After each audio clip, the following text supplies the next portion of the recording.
Welcome student to Gayatri विद्या मंदिर Sanchore, class 3 subject math. सो आज का अपना टॉपिक है इंट्रोडक्शन टू इंडियन नंबर। तो आज हम इंडियन नंबर्स के बारे में पढ़ने वाले हैं। इंडियन नंबर सिस्टम, जिसे देवनागरी स्क्रिप्ट भी कहा जाता है। Use of Indian digits is also common in our day to day life. हमारे दिन प्रतिदिन की ज़िंदगी में इंडियन डिजिट्स जो है वो बहुत ही कॉमन है।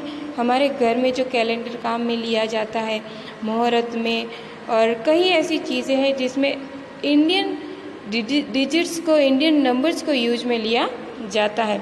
Just look at the following pictures. अब देखिए यहाँ पे फॉलोइंग पिक्चर्स दे रखा है। यहाँ पे ये आप कैलेंडर देखिए जो आपके घर में आपने देखा होगा, और इस प्रकार के नंबर्स भी आपको नज़र आए हुए होंगे, लेकिन आपने कभी इन नंबर्स के बारे में पढ़ा नहीं, इसलिए आप इन नंबर्स को पहचानते नहीं हो। इन नंबर्स को ही कहते हैं देवनागरी की स्क्रिप्ट या फिर इंडियन नंबर सिस्टम। ये हमारे जो इंडियन ट्रेडिशनल में इस प्रकार का कैलेंडर और इस प्रकार के जो नंबर्स है वो यूज़ में लिए जाते हैं। For example Indian traditional calendar, ये जो है इंडियन ट्रेडिशनल कैलेंडर है, हमारे घर में हमने देखा ही है, इस प्रकार का कैलेंडर ही काम में लिया जाता है। फॉर ऑस्पिशियस बिगिनिंग, मुहूर्तों के लिए, vastu, in utilising geometric pattern, yantra, and to write books of account, use of Indian digits is very popular in India.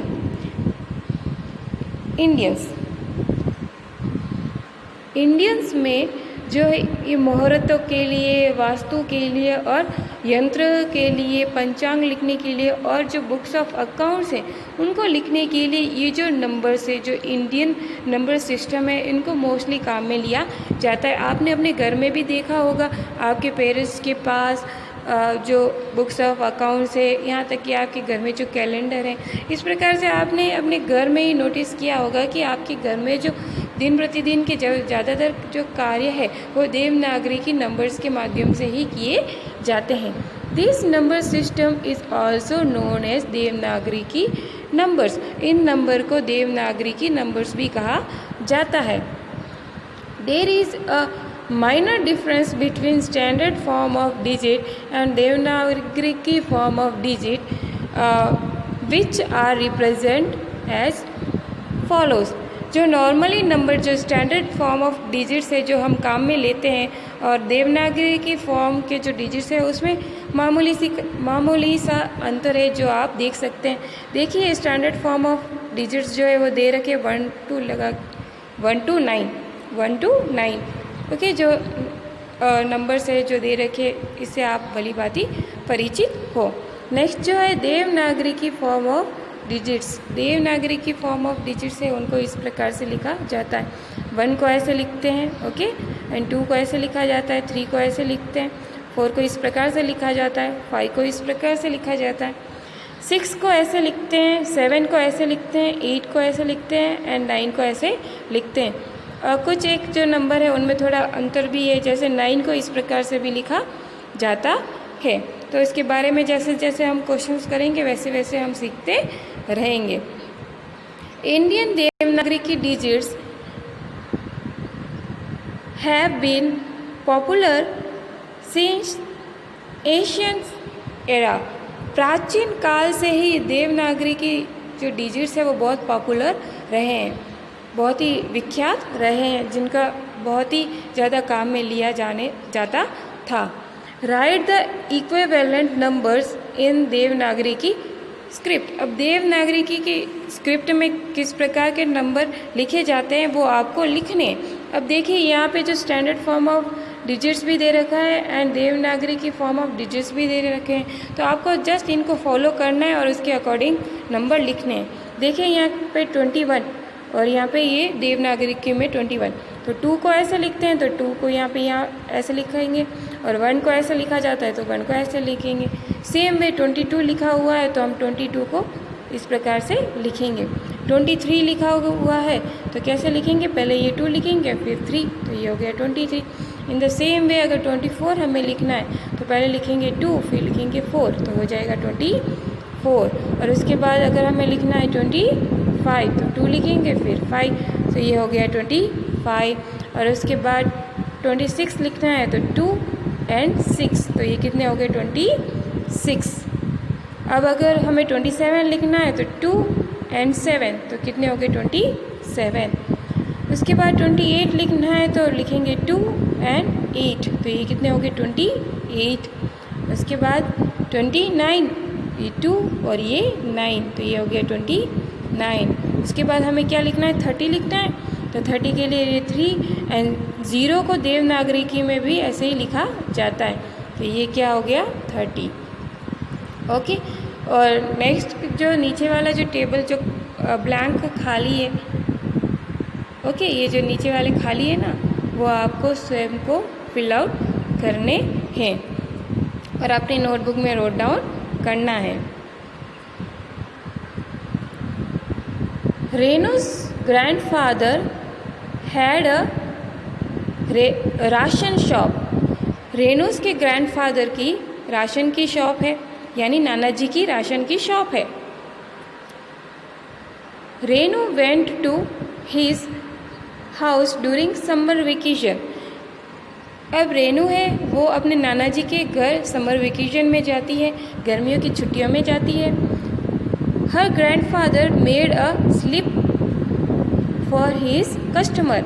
अब उसके जो नाना जी है वो उनके कस्टमर के लिए स्लिप बनाते हैं।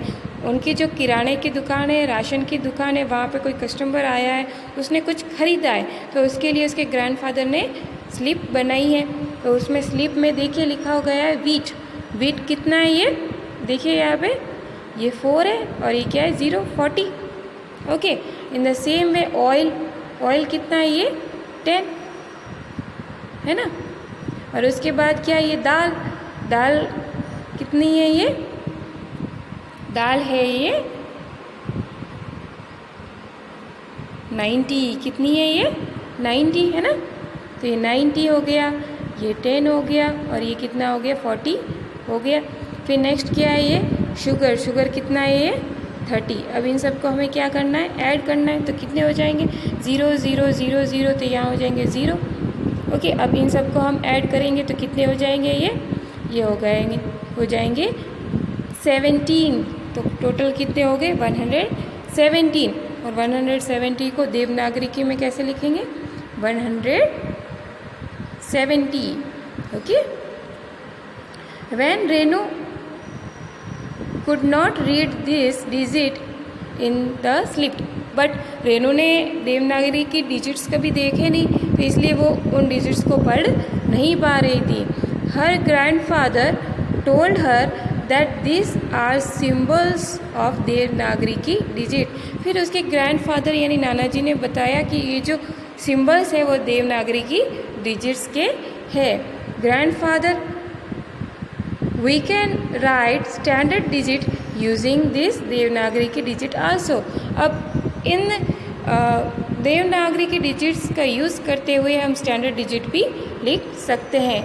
देखिए ये क्या है 1, ये क्या है 2, ये 3, 4, 5, 6, 7, 8 एंड 9। ओके, हम लिख सकते हैं right then a customer came to the shop and grandfather asked Renu to make a slip for the customer। अब नेक्स्ट कस्टमर आया तो उसके ग्रैंडफादर ने कहा कि रेनू आप अब स्लिप बनाइए। अब रेनू को पता है कि देवनागरिकी में किस प्रकार से लिखा जाता है क्योंकि उसने सीख लिया था। तो नेक्स्ट जो है अब रेनू को स्लिप बनानी थी। अब देखिए रेनू जो स्लिप बना रही है, बिस्किट, कस्टमर ने बिस्किट खरीदे, उसके लिए कितना पे किया 17 रुपीज़। ओके, उसके बाद बॉल ख़रीदा और बॉल के लिए कितना पे किया 39 रुपीज़। उसके बाद नेक्स्ट क्या है पेंसिल, और पेंसिल के लिए कितने दिए 6 रुपीज़ दिए। ओके, नेक्स्ट पोटैटो, और पोटैटो के लिए कितने रुपीज़ दिए 4 रुपीज़ दिए। और इस प्रकार से जब इन सबको ऐड किया तब कितने हो गए ये 86 रुपीज़। ओके, सो ये तो क्या है, ये स्टैंडर्ड फॉर्म ऑफ राइटिंग है और ये क्या है, देवनागरी की फॉर्म ऑफ राइटिंग है। I hope you have understand about Devanagari की डिजिट। इस प्रकार से आपको ये जो क्वेश्चन है वो सॉल्व करने हैं अपने नोटबुक में। ओके, ये वाला जो क्वेश्चन है ना, टेबल बनाना है और देवनागरी की स्क्रिप्ट में नंबर्स को किस प्रकार से लिखा जाता है वो आपको लिखना है। उसके बाद फ़ोटो क्लिक करके मुझे भेजना है। तो आज की क्लास फिनिश होती है। Thank you.